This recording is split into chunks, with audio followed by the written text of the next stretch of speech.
going on, everybody? And here is the Saturday Shpiel for this week. It comes out of the book of Numbers, the book of Proverbs, and also out of the New Testament. The book of Numbers gives the Shema, which is, Hear, O Israel, the Lord our God, the Lord is one. You shall love the Lord your God with all your heart, with all your mind, with all your soul, with all your strength, Jesus says later.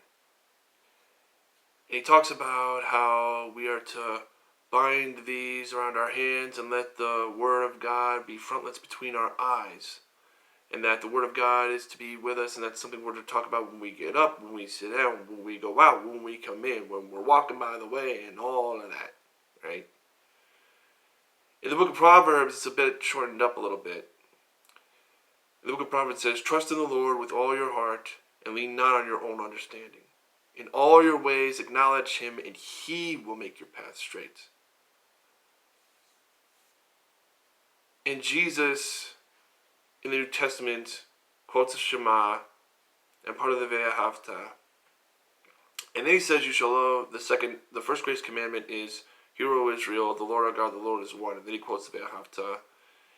And then he says, the second one is like unto it. You shall love your neighbor as yourself. On the law and the prophets hang these two.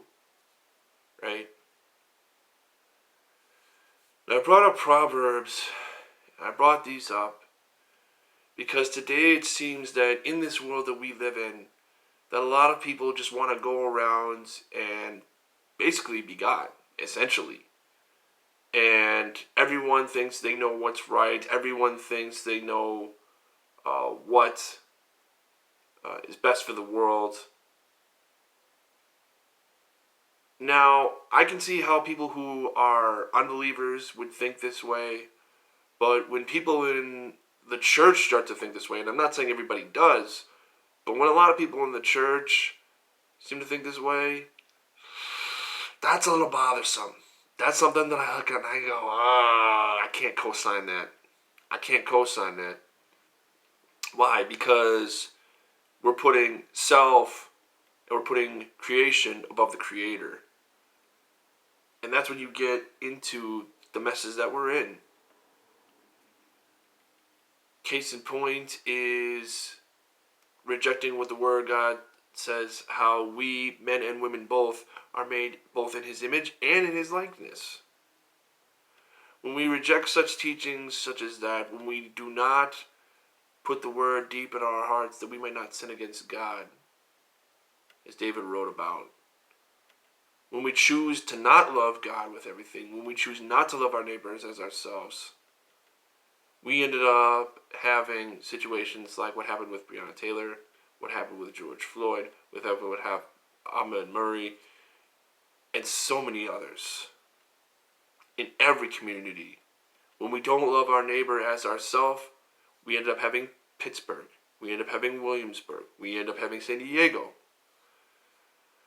When we don't love our neighbor as ourselves, we end up having San Bernardino, and just so many other things.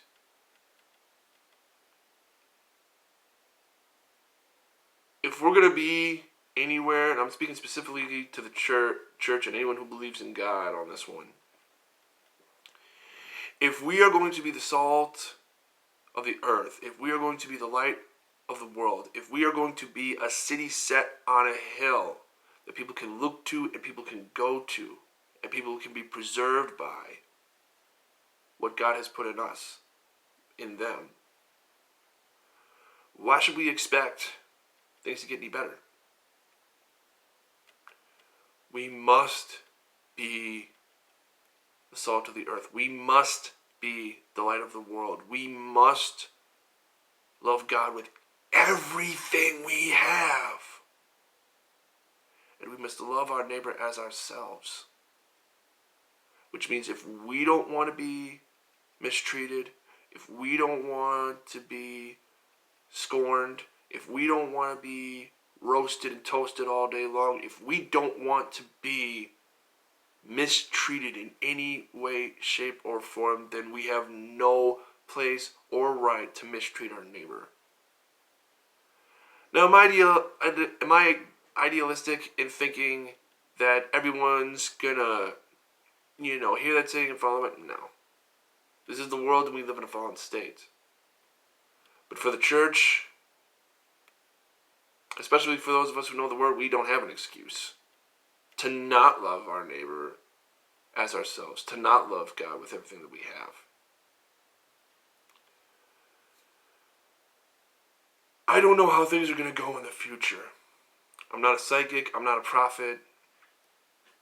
I'm just a man who happens to be a messianic. Someone who, like Timothy, has to be non-Jewish and Jewish backgrounds. Who at the end of the day has a deep love for the Lord and a deep love for my neighbor. How that's going to pan itself out every day, I don't know.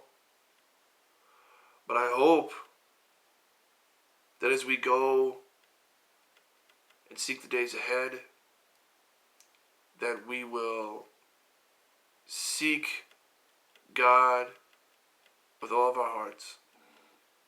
And that those of us who love our neighbor as ourselves will hopefully see things change little by little, person by person, and maybe we'll see some lasting and enduring change, both in this country and in this world. Only time will tell, and only if we are obedient to the Father's will we see that change. It's my Saturday spiel for today. Thanks so much.